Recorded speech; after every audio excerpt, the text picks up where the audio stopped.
if someone's watching this who maybe feels that Gyan Yoga is not their path, right? Or maybe going in the intellectual way is not something they're too fond of. I think Adi Shankaracharya, there was some story, I think, where he found this old man. I think he was very old, and he was trying to read some scripture, and he wasn't able to, or something like that. And then Adi Shankaracharya said something along the lines of Bhaj Govindam. Yes, but the very famous, maybe the most famous stotra hymn composed by Adi Shankaracharya, Bhaj Govindam. He says, Prapte sannihite marane nahi nahi rakshati dukkhin karane. When death is close, at the point of death, your Sanskrit grammar, that person was memorizing grammar rules. Sanskrit grammar is not going to save you. Worship Govinda, Krishna. Worship Govinda, oh fool, worship Govinda. So, devotion. Sri Ramakrishna put it this way very beautifully. He said, as many faiths, so many paths to God. As all the religions in their different ways will lead you to enlightenment. All the practices, devotion. Can you become enlightened without all these Advaita, Vedanta and all of that? Just suppose someone is devoted to Krishna or to Shiva. And by sheer devotion and love, can you become enlightened? Certainly. This is the beauty of Sri Ramakrishna. He says, certainly.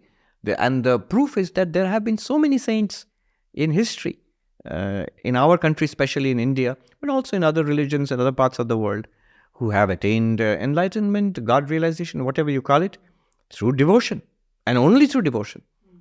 Can you do it through meditation? Yes.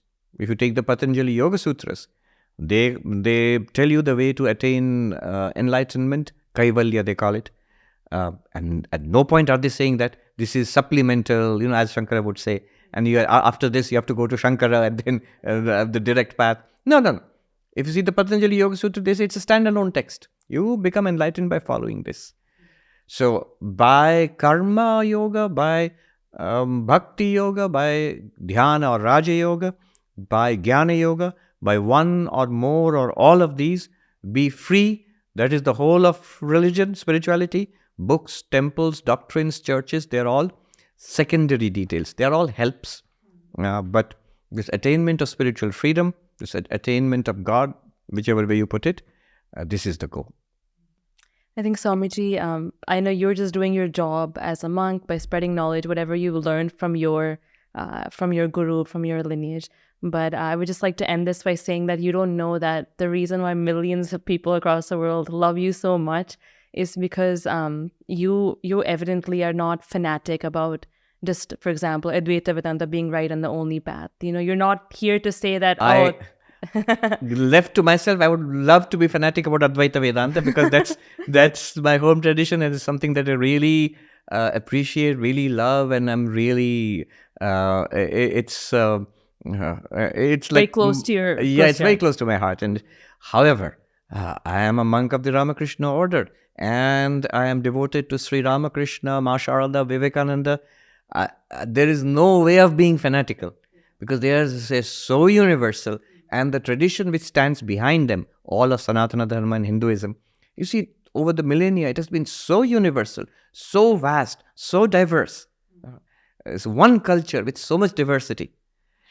Somebody pointed out to me, it's wrong to say that in India we have many cultures. No, we actually have one culture which celebrates diversity.